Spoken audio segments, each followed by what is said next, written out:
샬롬, 부활하신 예수 그리스도 안에서 우리 하나님께서 베푸시는 은혜와 사랑과 평강과 그리고 지혜가 충만할 수 있기를 기도하고 축복합니다. 함께 읽고 묵상할 말씀은 야고보서 3장 13절로부터 18절 말씀입니다. 제가 읽어봅니다. 너희 중에 지혜와 총명이 있는 자가 누구냐? 그는 선행으로 말미암아 지혜의 온유함으로 그 행함을 보일지니라. 그러나 너희 마음속에 독한 시기와 다툼이 있으면 자랑하지 말라. 진리를 거슬러 거짓말하지 말라.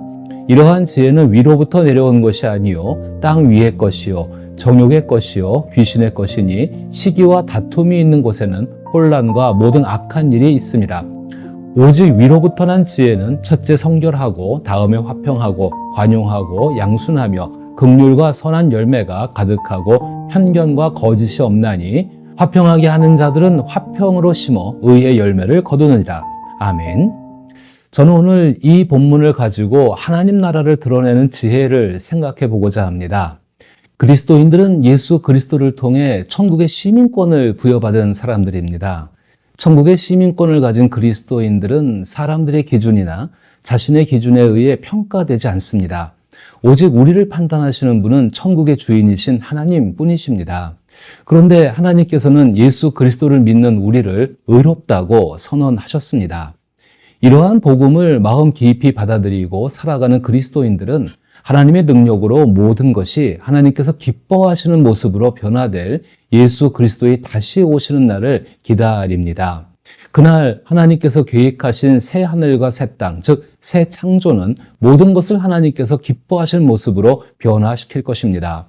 그리스도인들이 그날을 기다리며 살아간다는 것의 의미는 이미 우리 삶 속에서 시작되었으며 서서히 그러나 확실하게 이루어지고 있는 하나님 나라를 드러내는 삶을 의미합니다.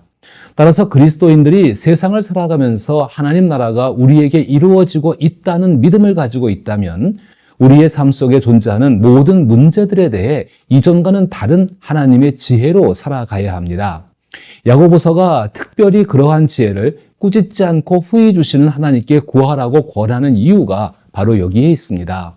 그리스도인의 삶의 모습은 지혜의 영이자 창조의 영이신 성령께서 주시는 지혜로 이루어지는 하나님 나라를 자신의 삶 속에서 드러내야 합니다. 이러한 삶은 갑작스럽게 한 번에 이루어지지 않지만 걸음마를 뗀 아이가 조금 지나면 뛰어다니는 것과 같이 하나님 나라를 드러내는 지혜 속에 살아가게 될 것입니다. 하나님 나라를 드러내기 위한 지혜를 구하는 그리스도인들은 세상에서 지혜롭다는 평판을 받습니다. 그리고 그 지혜가 자라며 자연스럽게 지혜롭다는 평판을 쌓아가며 살아가게 됩니다. 이를 위해 우리가 해야 할 일은 야고보 사도가 본문에서 가르치는 대로 제대로 살고 지혜롭게 살며 겸손하게 살고자 노력하는 것입니다. 이러한 삶을 살기 위해서는 세상의 방식으로 사는 것이 아니라 세상의 방식보다 훨씬 뛰어나고 창의적인 지혜를 가지고 살아가는 것, 즉 다시 말해서 우리에게 다가오고 있는 하나님 나라의 방식으로 살아가는 것이 중요합니다. 하나님 나라를 드러내는 지혜는 비열한 야망이나 욕망을 충족시키기 위한 것이 아닙니다. 스스로 지혜롭다고 자랑하는 것도 진정한 지혜가 아닙니다.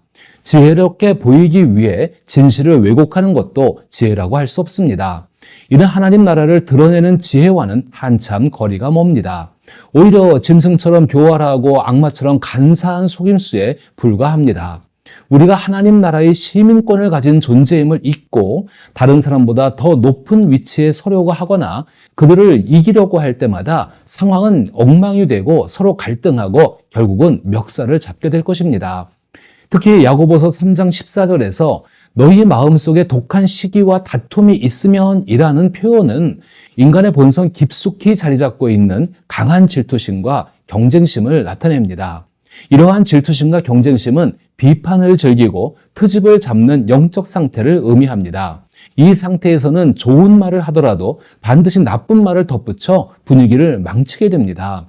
만약 이러한 영적 상태에 있는 사람이 자신이 건강한 그리스도인이라고 주장하며 말씀을 실천한다고 한다면 야고보 사도는 매우 예민하고 날카로운 반응을 보일 것입니다. 이는 예수께서 동전 2개를 하나님께 드린 가난한 자를 비난하며 자신이 옳다고 주장한 바리새인과 같은 경우이기 때문입니다. 그런 사람들은 자신을 자랑하는 것에 불과하며 진리를 거스리고 거짓말을 하고 있는 것입니다. 성령은 야고보서를 통해 더 깊은 차원을 진단합니다. 야고보는 이미 혀가 지옥에 불을 일으키는 불꽃과 같다고 언급한 바 있습니다. 혀는 단순히 말을 하게 하는 신체 기관일 뿐입니다. 그러나 혀에서 나오는 말은 그 사람의 마음을 드러냅니다.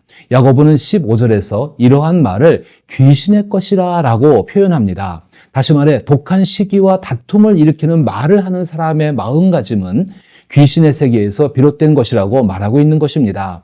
이러한 상태가 겉으로는 지혜롭게 보일 수도 있습니다. 그 대표적인 예가 냉소주의입니다. 냉소주의라고 한다면 현실을 비판적으로 바라보며 체념하거나 비웃는 태도를 의미합니다. 이는 변화나 발전에 대한 기대 없이 비관적인 시각으로 세상을 바라보며 타인의 선의를 의심하거나 비꼬는 말과 행동을 습관적으로 하게 합니다. 그러나 이러한 태도는 아주 똑똑하게 보일 정도로 비판은 하지만 더 나은 대안이나 발전을 위한 구체적인 방식을 제시하지 못하는 한계를 가지고 있습니다. 세상은 비난이 존재하지만 대안은 부족하다는 것이 현실입니다. 때때로 제시되는 대안이 있긴 하지만 이는 기존의 국가 운영 방식, 사회 구조, 권력의 작용, 경제 시스템 등의 진저리가 나서 벗어나려는 시도일 뿐입니다. 마치 진흙탕 속에서 진흙을 씻어내려는 것과 같습니다. 야고보 사도는 이러한 태도를 거짓된 지혜라고 표현합니다. 우리가 하나님 나라를 드러내는 진정한 지혜를 구한다면 우리의 마음가짐은 현 세상의 불의한 방식이나 악한 사람들의 행동에 맞서 진리를 주장할 수 있어야 합니다. 그러나 우리의 말이 끊임없이 불평을 늘어놓거나 자신이 가진 지혜가 단지 모든 사람과 모든 사안에 대해 비수를 꽂는 발언을 찾아내는데 그쳐서는 안 됩니다. 세상이 돌아가는 방식이 비록 꼴사납고 불편하게 느껴질지라도 하나님이 창조하신 세상에는 여전히 아름다움과 사랑, 자비와 순수한 선이 풍성하게 존재합니다. 예수님을 따르는 사람들은 이러한 사실에 기뻐할 뿐만 아니라 이를 실천하며 기여해야 합니다. 그것이 바로 하나님 나라를 드러내는 삶의 모습입니다. 어두움을 저주하기보다는 촛대에 불을 붙이는 것이 더 현명한 행동임을 언제나 기억하고 있어야 한다는 것입니다. 예수님께서는 화평을 이루는 자들에게 특별한 복을 선언하셨고 야고보 사도 또한 18절에서 화평을 이루는 자들이 화평으로 심어 의의 열매를 거두게 된다고 약속합니다. 반면 질투의 영이 넘쳐 흐르고 이를 방치하면 단순히 평화를 이루지 못하는 것에 그치지 않습니다. 오히려 두려움, 분노, 의심의 분위기를 조성하게 되며 이러한 환경에서는 다툼과 갈등이 쉽게 발생합니다. 이러한 상황 속에서 하나님 나라가 드러나는 것은 전혀 이치에 맞지 않는 일입니다. 야고보 사도는 17절에서 대안으로서 오직 위로부터 오는 지혜에 대해 말합니다. 위로부터 오는 지혜는 첫째로 성결하고 다음으로 화평, 관용, 양순, 그리고 긍휼과 선한 열매로 가득 차 있으며 편견과 거짓이 없습니다. 이러한 지혜는 단순히 많은 사실을 알고 있는 것이 아니며 협상, 경영, 통설 또는 전문 분야에서 특별한 재능과도 다릅니다. 지혜는 이 모든 것들과 비교할 수 없을 만큼 심오한 것입니다. 진정한 지혜는 거룩함, 평화, 온유, 순종, 긍휼과 선한 열매로 가득 차 있으며 편견이 없고 진실합니다. 야고보 사도가 언급한 사람들, 즉 질투와 경쟁심으로 가득한 이들은 이러한 성품에 대해 꺼리낌 없이 냉소를 보낼 것입니다. 이 냉소적인 시대에 살고 있는 사람들은 온유하고 순종적인 이들을 비열한 세상 물정을 모르는 순진하고 나약한 존재로 여기게 될 것입니다. 그러나 이 같은 참된 지혜로부터 오는 성품들은 순진하고 나약한 것과는 전혀 관련이 없습니다. 이 성품들은 얻기 어려울 뿐만 아니라 유지하기도 힘듭니다. 각 개인은 이를 유지하기 위해 막대한 대가를 치러야 할 때가 많습니다. 또한 이러한 성품들은 오직 매일 꾸준히 기도하고 자기 훈련을 실천하는 사람들 속에서만 그 모습을 드러내며 그 과정에서도 상당한 시간이 소요됩니다. 그러나 그것을 통해 자기 삶 속에서 드러나는 하나님 나라를 경험합니다. 야고보 사도가 제시한 성품의 목록을 하나하나 깊이 묵상해 보는 것은 정말로 의미 있는 일입니다. 이를 바탕으로 우리 자신의 삶을 돌아보아야 한다는 것입니다. 우리가 그러한 성품을 따르기 힘들었던 시기와 장소, 특히 사람들을 때로는 공책에 기록하여 기억하는 것도 매우 필요한 일이라고 생각합니다. 그리고 나서 힘을 달라고 위로부터 오는 지혜를 요청하며 이러한 도전이 다시 우리에게 닥쳤을 때 이번에는 확고하게 견딜 수 있도록 기도해야 합니다. 그리스도인들이 살아가면서 만나는 사람들은 16절에서 언급된 시기와 다툼, 혼란, 그리고 모든 악한 일에서 비롯된 사람들일 수도 있고 17절에서 말하는 위로부터 오는 지혜를 가진 사람일 수도 있습니다.